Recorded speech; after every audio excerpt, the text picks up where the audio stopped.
Sarah Jenkins mindlessly scrolled through her emails on a mundane Tuesday morning, nearly spitting out her coffee when she saw the subject line, "Tech Fusion Annual Gala, You're Invited." Company events always triggered a mixture of professional obligation and personal dread for her. As a senior programmer who had spent 5 years troubleshooting the company's most complex technical problems, Sarah knew she deserved to be there among her colleagues. Yet social events inevitably filled her with anxiety. She clicked open the invitation, noting the elegant font announcing the black tie event at the Grand Meridian Hotel downtown. For a moment, she allowed herself to feel a flutter of excitement. The gala was known for its gourmet food and networking opportunities with industry leaders. Perhaps this year would be different. That fragile hope shattered less than an hour later. Walking toward the break room, Sarah slowed her pace when she heard familiar voices around the corner. "Did you see the gala guest list?" It was Jason from the marketing team. "Looks like everyone's going this year." "Yeah," replied a female voice she recognized as Megan from HR.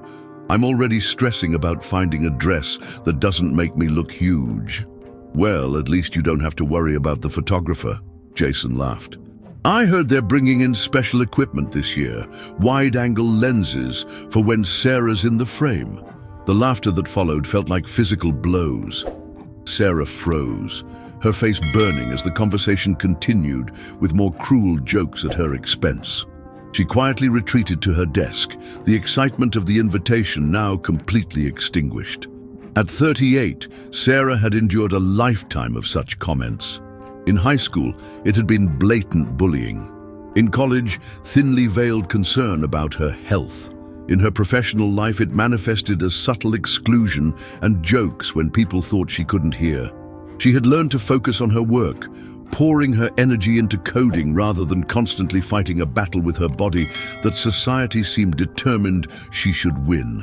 She stared at the invitation on her screen, her finger hovering over the decline button. Then, with a sudden surge of defiance, she clicked accept instead. She wouldn't give them the satisfaction of her absence. Besides, she had recently completed a major debugging project that had saved the company millions. She deserved to celebrate that achievement, regardless of what her shallow colleagues thought about her appearance. Sarah closed her email and turned her attention to her current project, pushing down the hurt and focusing on the elegant lines of code on her screen. She belonged in this industry because of her mind, not her body. If only everyone else could see that too. The night of the gala arrived with a mix of dread and determination for Sarah. After hours of deliberation, she had purchased a new dress, a deep navy blue A-line with subtle silver accents that complemented her auburn hair. The saleswoman had assured her it was flattering, and looking in the mirror of her apartment, Sarah allowed herself a moment of confidence.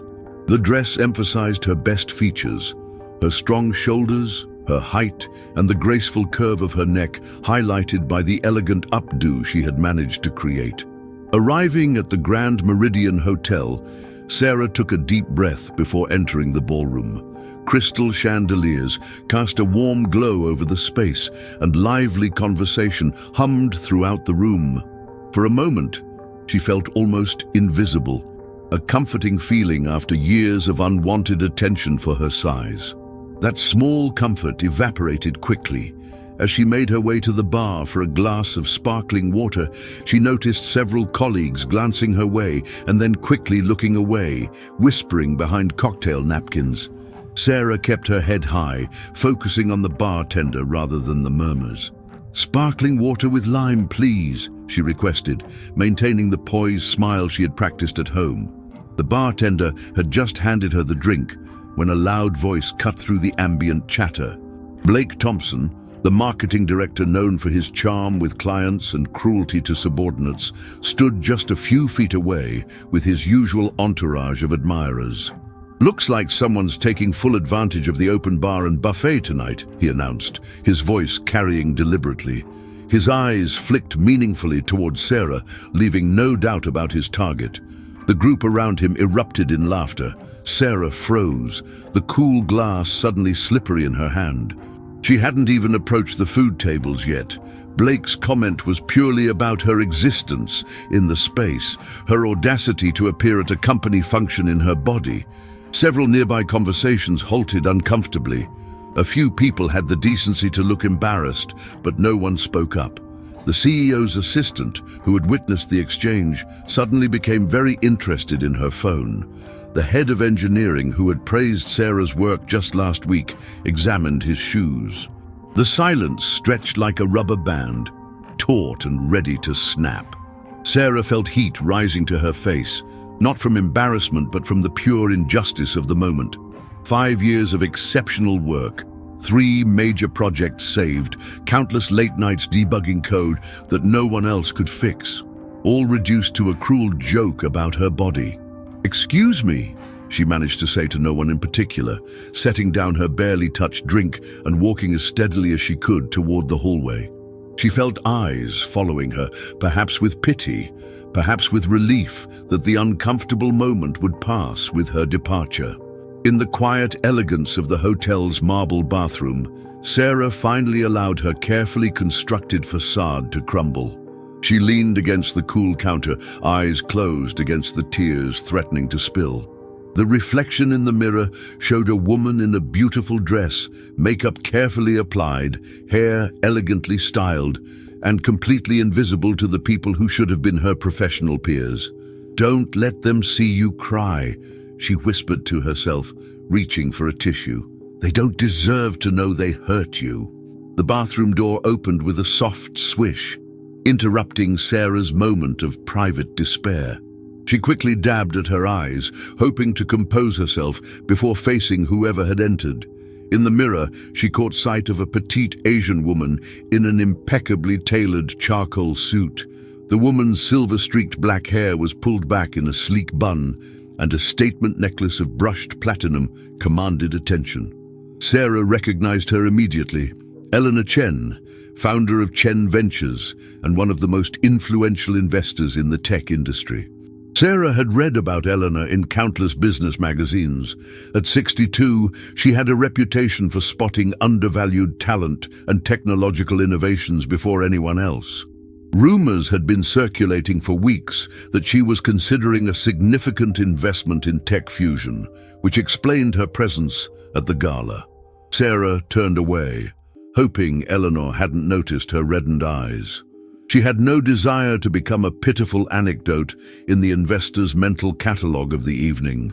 "Their champagne isn't good enough to justify that crowd, is it?" Eleanor's voice was unexpectedly warm, with a slight accent that hinted at her Hong Kong origins. Sarah managed a polite smile. "I wouldn't know. I didn't get that far." Eleanor's eyes narrowed slightly as she applied a fresh coat of deep red lipstick. "I saw what happened out there. That man, Blake, is it? Seems to mistake cruelty for wit." Sarah felt her chest tighten. The idea that Eleanor Chen had witnessed her humiliation made it somehow worse. "It's nothing," she said quickly. "I'm used to it." "That's the saddest thing I've heard all evening," Eleanor replied, capping her lipstick and turning to face Sarah directly. "No one should be used to being treated that way, especially not in a professional setting." The directness of Eleanor's gaze made evasion impossible. There was no pity in her eyes, only a steady assessment that made Sarah feel truly seen for the first time that night. "Those people aren't worth your tears," Eleanor continued, unexpectedly gentle. "Tell me about yourself instead of hiding in here." Sarah hesitated, unsure how to respond to this sudden interest from someone of Eleanor's stature. "I'm just a programmer," she began. Eleanor raised a perfectly groomed eyebrow. "There's no just about being a programmer in today's world. What do you work on?"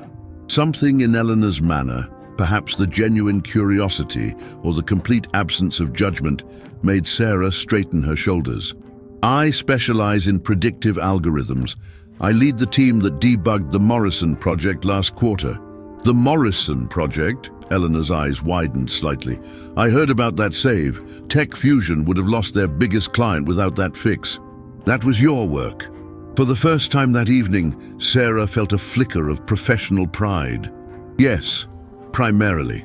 The error was buried in legacy code that no one wanted to touch. It took 3 weeks of late nights, but we found it. Eleanor leaned against the marble counter, all thoughts of returning to the gala apparently forgotten. "And what are you working on now? Something equally challenging, I hope." As the conversation unfolded in the unlikely sanctuary of the hotel bathroom, Sarah felt the sting of Blake's humiliation begin to fade.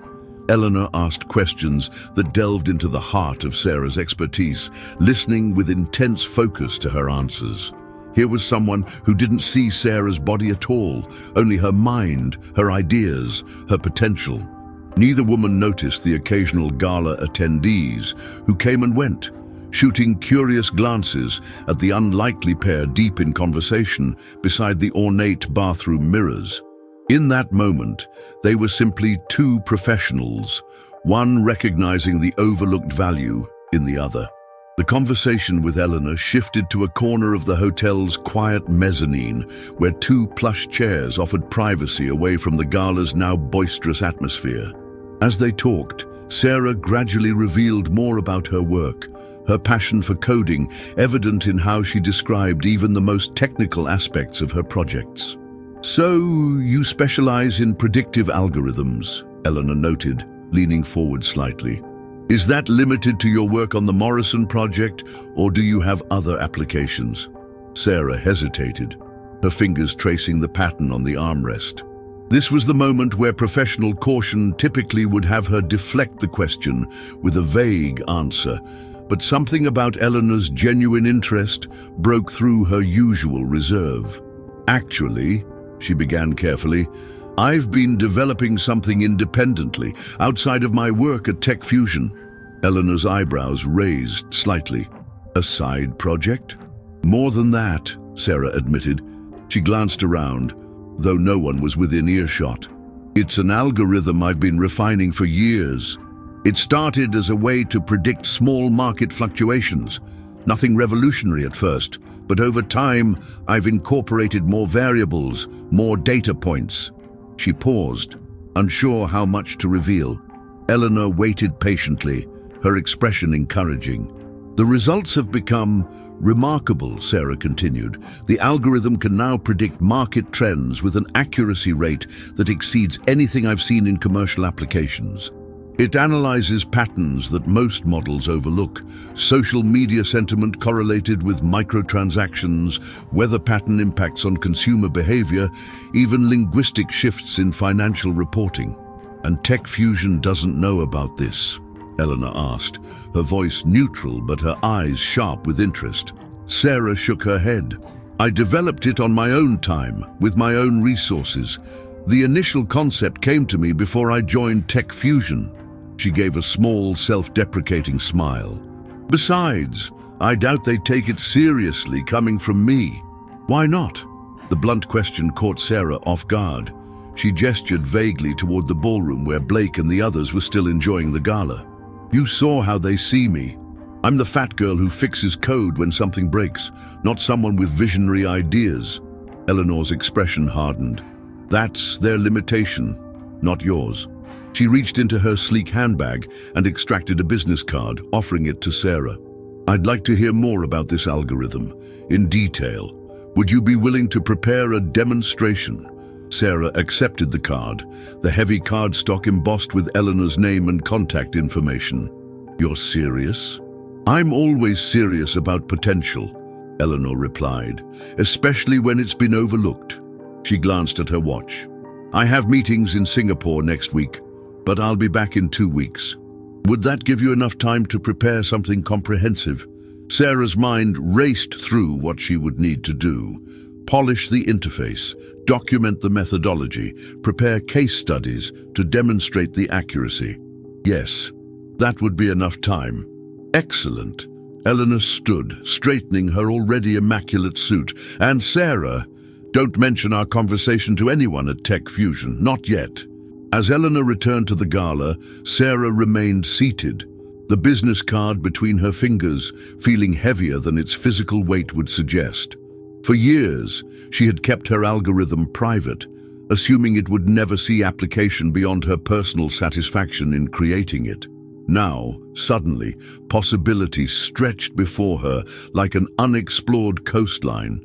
She thought of Blake's cruel joke, of the colleagues who had laughed or looked away. None of them knew what she was capable of. None of them had ever bothered to look beyond her appearance to see the mind that could create something revolutionary. Maybe it was time they learned. The Monday following the gala, Sarah arrived at Tech Fusion earlier than usual. The office was quiet, with only the occasional early bird developer nodding hello as she made her way to her desk. She spent the morning methodically organizing her files, backing up her work, and reviewing her current projects. At precisely 10:02 a.m., she sent a calendar invitation to her direct supervisor, Marcus Patel, requesting a meeting at 11:30. His acceptance came through almost immediately, with a brief note asking if everything was okay. Sarah didn't respond. The hours ticked by with an unusual clarity. Sarah found herself noticing details of the office she had taken for granted. The view of the city skyline from the break room, the familiar hum of the server room, even the peculiar squeak of the chair in the third conference room. 5 years of her life in this building, working alongside people who had never truly seen her. At 11:28, she gathered her carefully prepared folder and walked to Marcus's office. He greeted her with his usual friendly but distracted manner, already reaching for his tablet to take notes. "What's up, Sarah?" "Issues with the Donovan Systems interface." Sarah took a seat across from him, placing the folder precisely on his desk. "No, everything with Donovan is on schedule. I'm here to submit my resignation." The words hung in the air between them. Marcus's fingers froze above his tablet. "Your resignation?" He blinked rapidly, as if the concept required extra processing. "But why? Is this about a competing offer? We can match." "It's not about money," Sarah interrupted gently.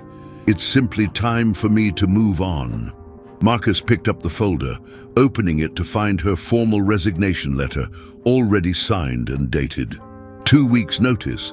"Sarah, we're in the middle of 3 major projects. The team relies on you. I rely on you." For a moment, Sarah felt a pang of doubt. Marcus had always been fair to her, had recognized her technical skills, even if he had never truly championed her advancement. "I've prepared transition documents for all my current projects," she explained, gesturing to the additional papers in the folder. "And I'm available for any questions during my notice period, but my decision is final." "Is this about what happened at the gala?" Marcus asked, his voice dropping. "HR mentioned there was an incident. If Blake said something inappropriate—" "This isn't about any single incident," Sarah said, surprised by the steadiness in her voice. "It's about opportunity and a work environment that values all aspects of my contribution." The meeting continued for another 20 minutes, with Marcus cycling through the stages of denial, bargaining, and reluctant acceptance. By the time Sarah left his office, word was already spreading through the department. The next 2 weeks unfolded in a blur of exit interviews, knowledge transfer sessions, and increasingly desperate attempts from management to change her mind. The most substantial offer came from the CTO himself, who proposed a significant promotion and salary increase. "You're one of our strongest technical assets," he said, apparently oblivious to the fact that this was the first time he had acknowledged her value in 5 years. "We need you on the innovation team." Sarah thanked him politely but firmly declined. The reactions from her colleagues varied widely. Some expressed genuine regret at her departure, while others seemed perplexed that her resignation was being treated as a significant loss. Blake, predictably, had the most public reaction. "Some people just can't take a joke," he commented loudly as Sarah packed the personal items from her desk on her final day. "Professional environments aren't for the oversensitive." Sarah continued, carefully wrapping her collection of programming books, showing no sign that she had heard him. But internally, she savored the knowledge that she wasn't leaving because she was hurt or oversensitive. She was leaving because, for the first time, someone had recognized her true potential and it wasn't anyone at Tech Fusion. As she carried her single box of belongings out of the building, Sarah maintained a quiet smile. Behind her, she left not just a job, but an identity that others had imposed on her. The reliable coder, the invisible problem solver, the woman whose appearance overshadowed her brilliance.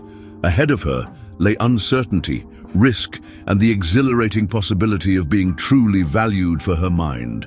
In her pocket, Eleanor Chen's business card seemed to pulse with promise. 3 months passed like a current of electricity, swift, energizing, and transformative. Sarah's life had been completely rewired during this time. She had moved from her modest apartment to a sleek loft in the Innovation District, closer to the small but well-equipped office space that now housed her workstation. The days blended together in a flurry of coding sessions, meetings with attorneys, and intense conversations with Eleanor that often stretched late into the evening. The first demonstration of her algorithm to Eleanor had been the turning point. Sarah had spent 2 weeks refining the interface and preparing examples that showcased the technology's capabilities. She had expected polite interest, perhaps some constructive criticism. What she received instead was Eleanor's immediate and unwavering commitment. "This isn't just good," Eleanor had said, her eyes fixed on the projection showing the algorithm's predictive accuracy compared to current market leaders. "This is revolutionary. We're incorporating immediately." Within days, Eleanor had assembled a team of attorneys to establish a new company structure. PredictX was born, with Sarah as co-founder and chief technology officer. Eleanor's investment firm provided the seed capital, and her extensive network opened doors that Sarah had never even known existed. The tech industry thrived on rumors, and whispers about the new venture spread quickly. Speculation about PredictX's technology appeared on industry forums, with many dismissing the claims as hyperbole. No algorithm could predict market trends with the accuracy that insiders were suggesting. It had to be exaggerated. On a bright Tuesday morning, the speculation ended. The Wall Street Journal published a feature announcing that Eleanor Chen had funded a market prediction software startup that had already secured contracts with 3 major financial institutions. The article described the technology as potentially disruptive to the entire financial forecasting sector and noted that early trials had shown accuracy rates that outperformed existing solutions by significant margins. By noon, Tech Fusion's stock had dropped 11 points. Sarah learned about this not from financial news, but from a flurry of LinkedIn connection requests and messages from former colleagues. Some were congratulatory, others transparently fishing for information, and a few expressed thinly veiled resentment that she hadn't shared her secret project while at the company. Marcus Patel sent a simple message. "Congratulations, Sarah. I always knew you were extraordinary, wishing you all the success." It was the most genuine of the bunch, and the only one she responded to with more than a polite acknowledgement. That evening, Eleanor invited Sarah to dinner at an exclusive restaurant overlooking the city. As they shared a bottle of champagne, Eleanor raised her glass. "To seeing what others miss," she toasted. Sarah smiled, clinking her glass against Eleanor's. "To valuing substance over appearance." "Speaking of which," Eleanor said, setting down her glass, "the launch party's in 2 weeks. As CTO, you'll be expected to present the technical foundation of our product." Sarah felt a flicker of the old anxiety. Public speaking had never been her strength, and the thought of facing a room full of industry insiders momentarily revived her insecurities. Eleanor seemed to read her thoughts. "You'll be speaking to an audience that already recognizes your brilliance, Sarah. They're coming to learn from you, not to judge you." The weeks since leaving Tech Fusion had changed Sarah in subtle ways. The constant stress of navigating a hostile environment had lifted, allowing her to focus on self-care in ways that had nothing to do with conforming to others' expectations. Regular walks to clear her mind during coding blocks had increased her stamina. Meals enjoyed without the background anxiety of workplace judgment had improved her relationship with food. The difference wasn't dramatic, but she moved with more ease, slept more soundly, smiled more readily. "I've invited several Tech Fusion executives to the launch," Eleanor added, with the slightest hint of mischief in her eyes, "including your former CEO and that charming marketing director. What was his name again?" "Blake," Sarah replied, surprised to find that saying his name no longer triggered any emotional response. He seemed irrelevant now, a minor character in a chapter she had already moved beyond. "Yes, Blake Thompson," Eleanor nodded. "I thought it might be educational for them to see what they failed to nurture. Are you comfortable with that?" Sarah considered the question carefully. This wasn't about revenge or proving a point, but there was a certain poetic justice to showing Tech Fusion exactly what they had lost through their short-sightedness. "Yes," she decided. "I'm comfortable with that. Very comfortable, actually." Eleanor smiled, raising her glass once more. "Then let's make it a launch they'll never forget." Indeed, the PredictX launch event was held at the Metropolitan Tech Center, a gleaming venue known for hosting only the most prestigious industry gatherings. The main hall had been transformed with subtle blue lighting and interactive displays demonstrating the algorithm's capabilities in real time. Financial analysts mingled with tech journalists and potential clients, all buzzing with anticipation about the technology that had been generating headlines for weeks. Sarah arrived early, dressed in a custom-tailored charcoal suit that Eleanor had insisted on as proper armor for battle. Her auburn hair was styled in loose waves, and the minimal makeup she wore emphasized her clear green eyes. As she surveyed the rapidly filling room from backstage, she spotted familiar faces from Tech Fusion dispersed throughout the crowd. The CEO, Richard Harmon, was engaged in conversation with one of PredictX's new banking clients, his expression strained with forced cordiality. The CTO, who had offered her a promotion too late, was examining one of the demonstration stations, his frown deepening as he watched the real-time predictions unfold with uncanny accuracy. And Blake, impossible to miss in his characteristic blue blazer, was holding court near the bar, likely downplaying the significance of whatever was about to be revealed. "Ready?" Eleanor appeared beside her, elegant in a deep crimson dress that commanded respect. Sarah took a deep breath. "Ready." The lights dimmed, and Eleanor walked confidently to center stage. The room fell silent as she approached the microphone. "Thank you all for coming tonight," she began, her voice carrying effortlessly across the space. 3 months ago, I encountered technology that I knew would change how we understand market prediction. But more importantly, I met the brilliant mind behind it, a visionary who saw patterns where others saw only noise. Eleanor gestured toward the wings. "It is my great honor to introduce PredictX's co-founder and chief technology officer, the architect of our revolutionary algorithm, Sarah Jenkins." The applause that followed was polite but reserved as Sarah walked onto the stage. She felt a momentary flutter of anxiety as she scanned the audience, noting the exact moment when recognition dawned on the faces of her former colleagues. Richard Harmon's jaw actually dropped. The CTO's eyes widened in disbelief. And Blake's expression froze in a peculiar mixture of shock and calculation. The room fell silent as Sarah began her presentation. With each slide, each demonstration of the algorithm's capabilities, the initial skepticism in the audience gave way to genuine interest and then unmistakable excitement. Sarah explained complex technical concepts with unexpected clarity and confidence, fielding questions that would have intimidated her just months ago. The key innovation, she explained, pulling up a visualization of data patterns, is not just in what we analyze, but how we connect seemingly unrelated variables. Traditional models miss these connections because they're trained to look for established correlations.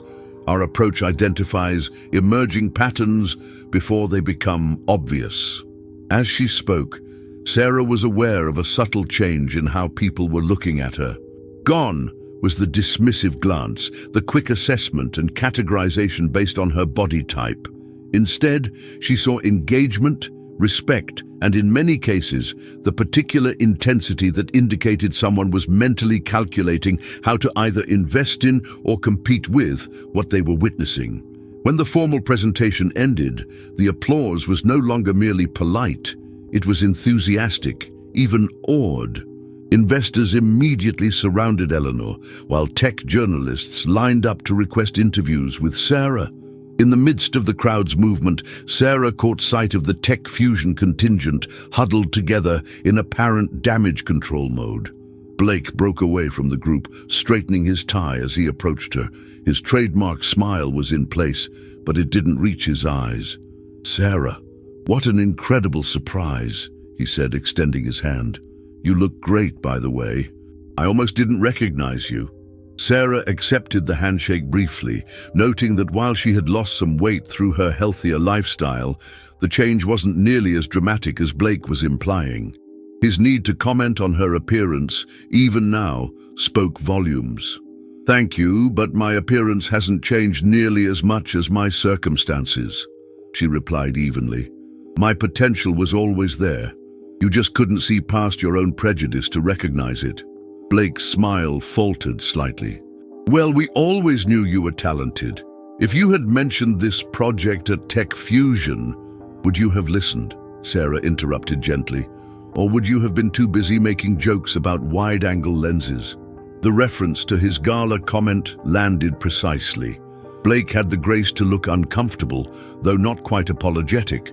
Before he could formulate a response, Eleanor appeared at Sarah's side.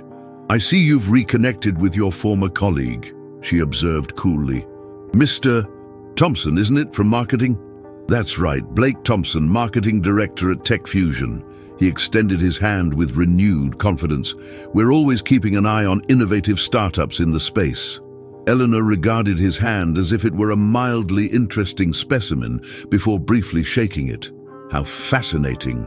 "We're always keeping an eye on outdated corporate cultures in need of disruption." Her smile was razor sharp. "Sarah, the team from Goldman Sachs is eager to continue your earlier discussion. Shall we?" As Eleanor led her away, Sarah felt a weight lifting that she hadn't even realized she was still carrying. She had faced her past and found it remarkably diminished in the light of her present. The real transformation wasn't in how she looked, it was in how she saw herself and how the world now saw her in return. The weeks following the PredictX launch unfolded with dizzying momentum. Sarah's presentation had been recorded, and segments began appearing across financial and tech news platforms. Journalists who had initially come to evaluate the algorithm's capabilities found themselves equally intrigued by the story behind it. The overlooked programmer who had developed breakthrough technology while being undervalued at her former company. Bloomberg ran a feature titled "The Algorithm and Its Architect," praising not just the technology, but Sarah's innovative approach to data correlation. TechCrunch published an analysis that ended with the pointed observation: Tech Fusion's greatest error wasn't in their code, it was in failing to recognize the talent in their midst. Sarah's schedule filled with meetings, interviews, and speaking engagements.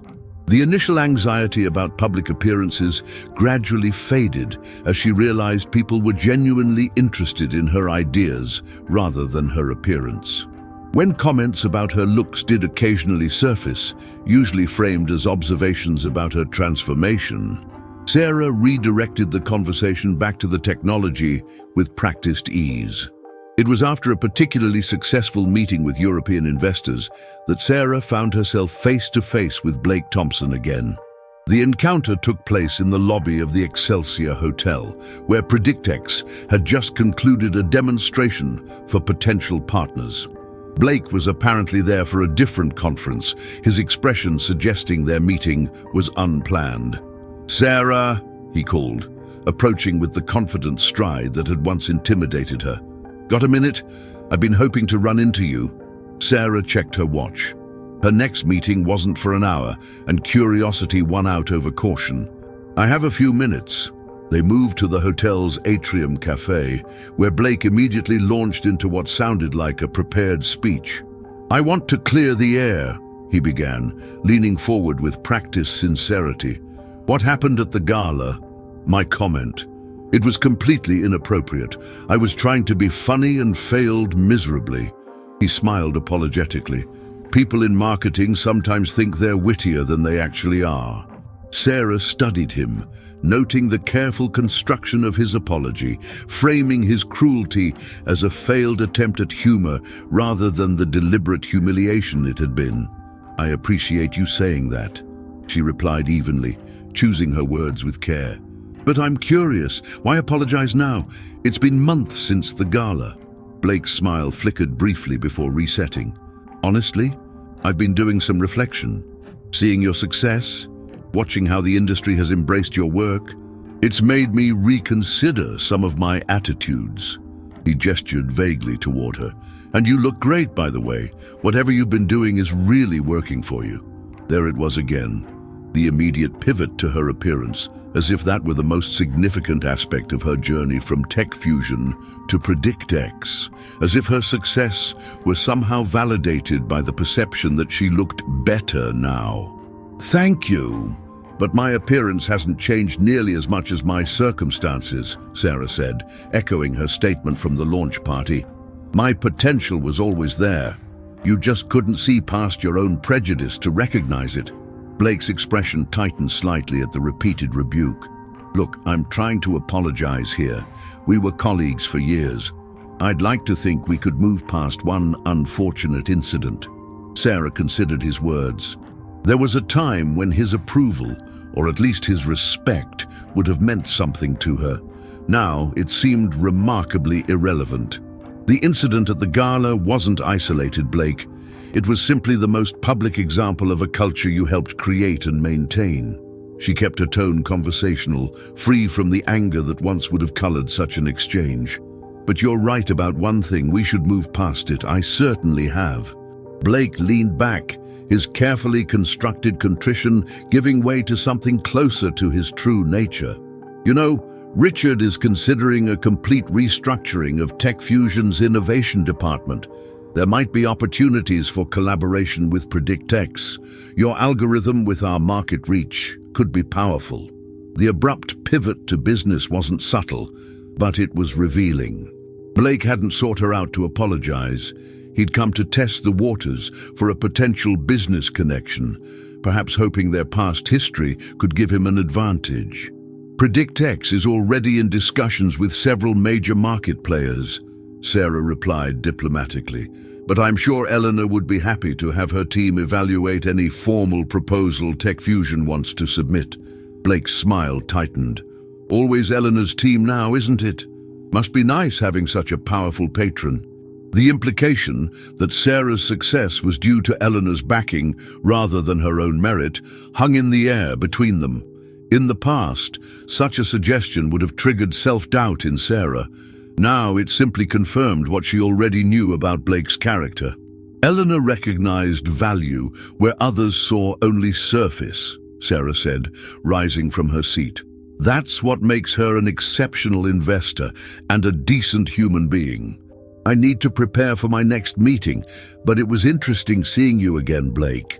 As she walked away, Sarah realized the confrontation had left her feeling neither vindicated nor upset, just faintly surprised at how small Blake Thompson seemed now, how limited his understanding of both her and the world they operated in.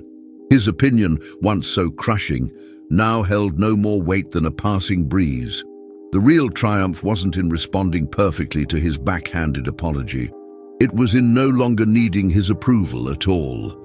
Within a year of its launch, PredictX had evolved from promising startup to industry disruptor. The algorithm's predictive accuracy continued to improve as more data fed into its learning mechanisms, and the company's client list expanded to include major financial institutions across 3 continents. Sarah's team had grown from 3 developers to a diverse department of 28 specialists, each bringing unique perspectives to the continuous refinement of the technology. The media's fascination with Sarah's journey shifted subtly as PredictX established itself. Early coverage had often framed her story as one of personal transformation, with headlines like "From Overlooked to Overnight Success" and "How Rejection Launched a Tech Revolution." Photos were carefully selected to emphasize any physical changes, perpetuating the narrative that her professional ascent was somehow connected to her appearance. Sarah had initially bristled at this framing, but found an unexpected opportunity when Tech Innovator magazine requested an in-depth profile. The journalist, Amara Okafor, had a reputation for substance over sensationalism. "I've noticed how other publications have positioned your story," Amara observed during their second interview session, her recorder placed between them in Sarah's light-filled office. "They seem determined to make this a physical transformation narrative." Sarah smiled wryly. "It's easier to understand, I suppose. Girl gets bullied, girl loses weight, girl proves everyone wrong. A familiar arc. But that's not accurate." "Not remotely," Sarah confirmed. "The most significant changes in my life have been internal and circumstantial. I work in an environment where I'm valued for my mind. I have control over my schedule, my projects, my future. That security has naturally led to healthier habits, more walking, better sleep, less stress eating. But my success isn't because I changed my body to fit their expectations. It's because I found a context where my body was never the point." Amara's resulting article, "The Algorithm of Success, Sarah Jenkins Rewrites the Code," became the first major profile to focus exclusively on Sarah's technical innovations and leadership philosophy. The piece explored how her experience of marginalization had influenced her approach to team building, creating one of the most inclusive environments in the tech sector. "Jenkins has built a meritocracy in the truest sense," Amara wrote. "At PredictX, value is measured by contribution, not appearance, background, or conformity to Silicon Valley's often homogeneous culture." The article sparked a series of speaking invitations, not just for tech conferences, but for events focused on workplace culture and inclusive leadership. Sarah found herself increasingly comfortable in the role of advocate, sharing how diverse perspectives had strengthened PredictX's innovative capacity. At the Women in Tech Summit in Chicago, Sarah delivered a keynote that articulated what had become her core message. "The most dangerous form of discrimination in our industry isn't the overt harassment that makes headlines. It's the subtle devaluation that happens when we conflate how someone looks with what they can contribute, when we dismiss ideas because we've dismissed the person presenting them." The speech resonated far beyond the immediate audience, with clips spreading rapidly across professional networks. Eleanor, watching from the wings, had simply nodded with quiet satisfaction. "You've found your voice," she told Sarah afterward, "and it's exactly what this industry needs to hear." 3 major universities reached out with invitations for Sarah to speak to their computer science departments. 2 venture capital firms sought her participation on panels about recognizing overlooked talent. A publishing house offered a contract for a book combining her technical insights with her perspective on industry culture. Sarah accepted some invitations and declined others, maintaining a careful balance between her public role and her primary work developing the next generation of predictive algorithms. She was conscious of not wanting to be reduced to a single story, the formerly fat woman who proved everyone wrong. But she also recognized the power of visibility for those who rarely saw themselves represented in tech leadership. During this period of expanding influence, Sarah received a LinkedIn message from Jason, the colleague who had made the wide-angle lens joke before the fateful Tech Fusion gala. His message was brief but appeared sincere. "Your recent talk made me reflect on comments I made that contributed to a hostile environment. I was wrong and I'm sorry. Your success is well-deserved, and your message about inclusive workplaces is changing how I approach my role as a team leader." Unlike Blake's self-serving apology, Jason's message sought nothing in return. Sarah responded with equal simplicity. "Thank you for your reflection. It takes courage to acknowledge past mistakes. I hope you're creating the kind of environment where everyone's contributions are valued." The exchange, small as it was, represented something significant to Sarah. Her journey wasn't just about personal vindication or success. It was about catalyzing change in an industry that routinely overlooked talent that didn't fit a narrow mold. By the end of PredictX's first year, the narrative around Sarah had evolved from unlikely success story to industry thought leader. Publications that had once focused on her physical appearance now sought her insights on technological trends and workplace culture. She had become known not just for what she had created, but for how she was helping reshape the tech landscape itself.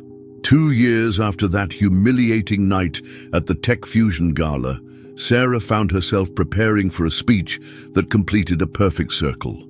A formal invitation had arrived from Tech Fusion's new Chief Innovation Officer, requesting her participation as the keynote speaker at their annual Innovation Summit. The company had undergone significant restructuring in the past year, struggling to regain market position after several key clients had migrated to PredictX and its competitors. "Are you sure you want to accept?" Eleanor had asked when Sarah mentioned the invitation. "You have no obligation to help them rehabilitate their image."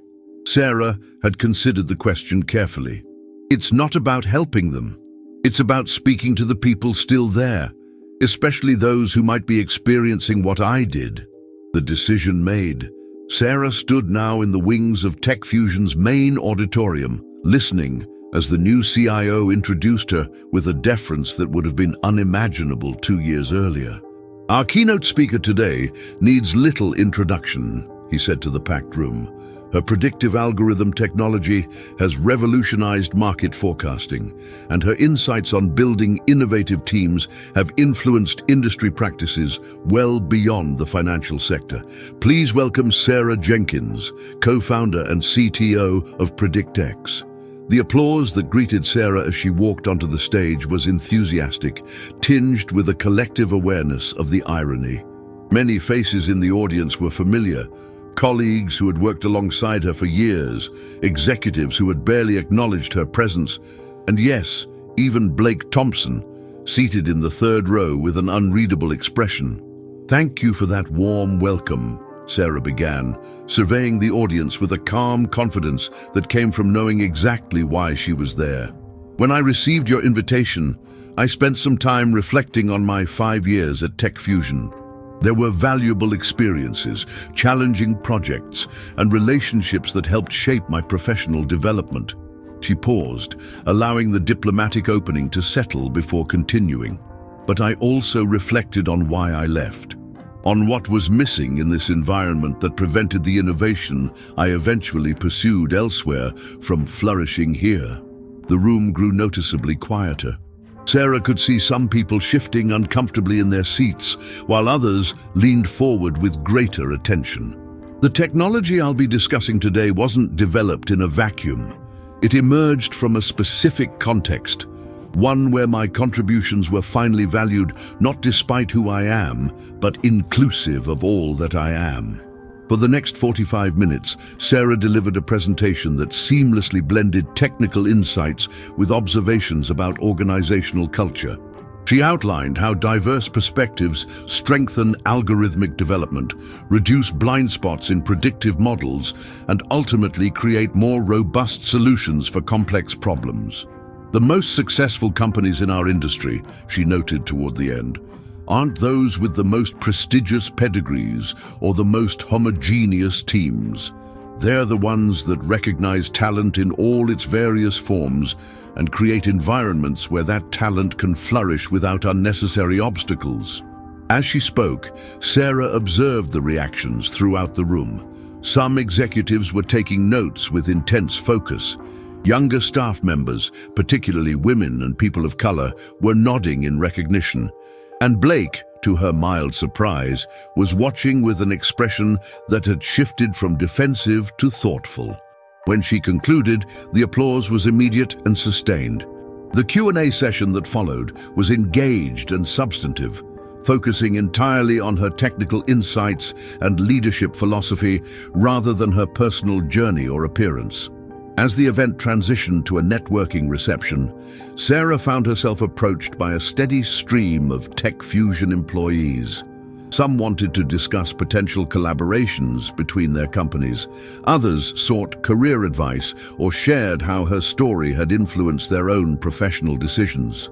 A young programmer, hesitant but determined, waited until the crowd had thinned before approaching. Ms. Jenkins, your work on multivariable correlation in predictive models has been inspiring, she began, her voice gaining confidence as she spoke. I've been developing an application of your methodology for healthcare outcomes prediction, but haven't gotten much traction with the innovation team here. Sarah recognized something of herself in the young woman's mixture of brilliance and uncertainty. I'd love to hear more about your approach. Have you considered... Their conversation extended for 20 minutes, drawing in two other developers who had been working on related problems. By the end, Sarah had exchanged contact information with all three and promised to connect them with PredictX's healthcare initiatives team. As the reception wound down, Sarah found herself face-to-face with Richard Harmon, Tech Fusion's CEO. Their last interaction had been her exit interview 2 years earlier, where he had expressed polite regret at losing a valuable team member, clearly unaware of just how valuable she would prove to be. That was an exceptional presentation, Sarah, he said, extending his hand. You've given us a lot to think about. I'm glad to hear that, Richard, she replied, noting that his handshake was firmer than she remembered, his eye contact more direct. Tech Fusion has always had tremendous technical talent. The challenge has always been recognizing and nurturing it in all its forms. He nodded, the implicit criticism not lost on him.